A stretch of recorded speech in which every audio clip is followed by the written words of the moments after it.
activated heat shock proteins, it could extend their life by 15% in a heat shock dependent way. Meaning, if they made flies that didn't have these heat shock proteins, well, then they didn't see this extension in life. And this is one of the reasons to use model organisms. This is not an experiment that you could do in people.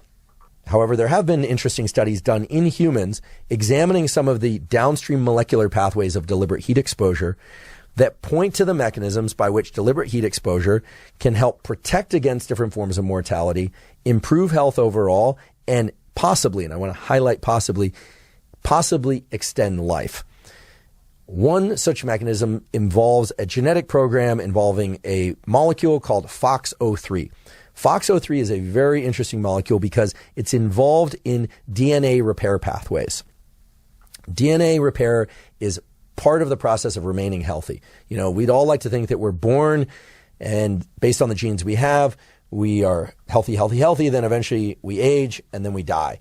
But from the time we're born until the time we die, there's a constant repair of our proteins and our cells and a modification of the genes that are being expressed. You know, puberty being the most dramatic example, right? You see a kid before puberty and after puberty, looks like a different kid, sounds like a different kid, thinks like a different kid. In fact, basically is a different human being, right? It's not just the hormones, it's that hormones themselves have the capacity to turn on and turn off certain genes, literally converting certain tissues and cells in the brain and body to do entirely different things. So it's not just the sprouting of new aspects of our biology, it's literally the conversion of different brain centers from one function to another.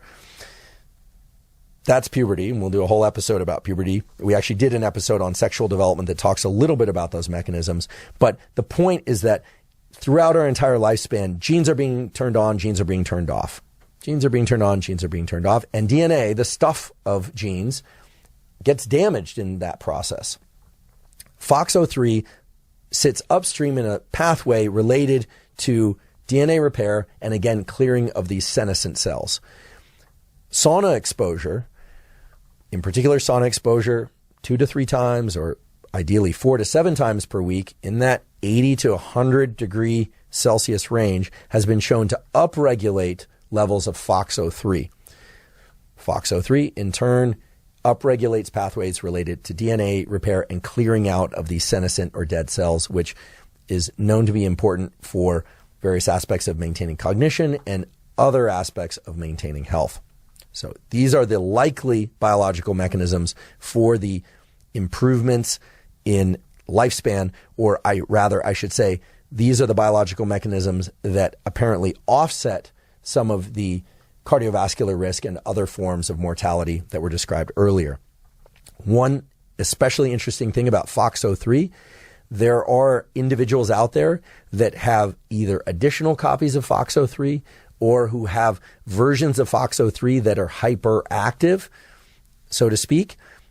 Those people tend to be 2.7 times more likely to live to 100 years of age or longer.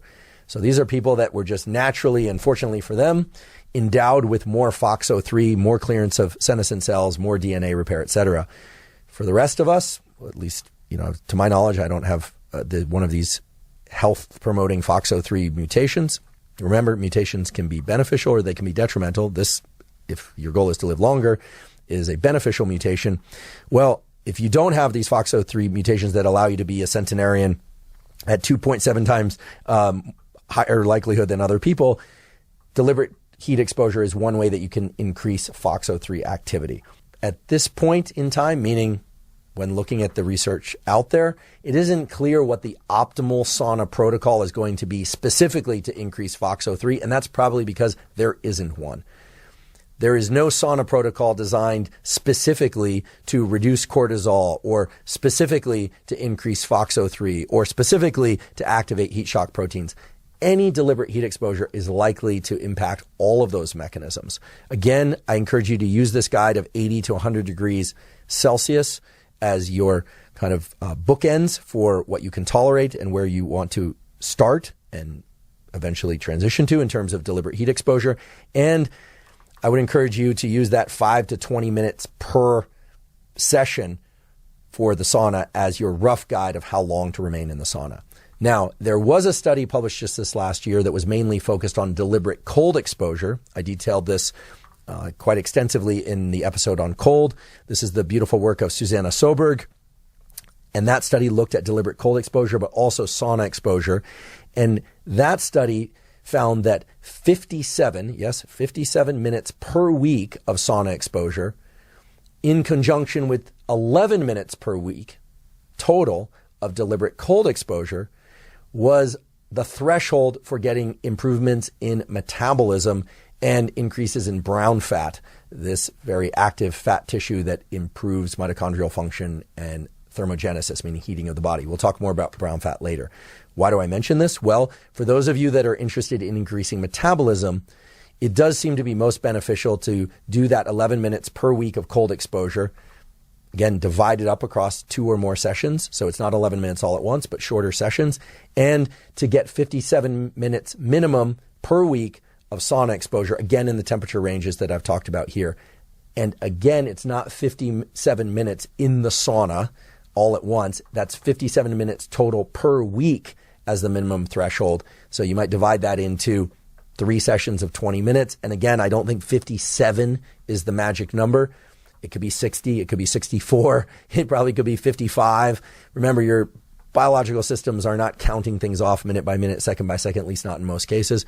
So for those of you that are interested in improving metabolism, check out the episode on cold, or just take the Soberg protocol, as I call it, which is 11 minutes total per week of uncomfortably cold but safe cold exposure. So uncomfortably cold means you really, really want to get out of the shower or the ice bath or whatever environment, but you can stay in.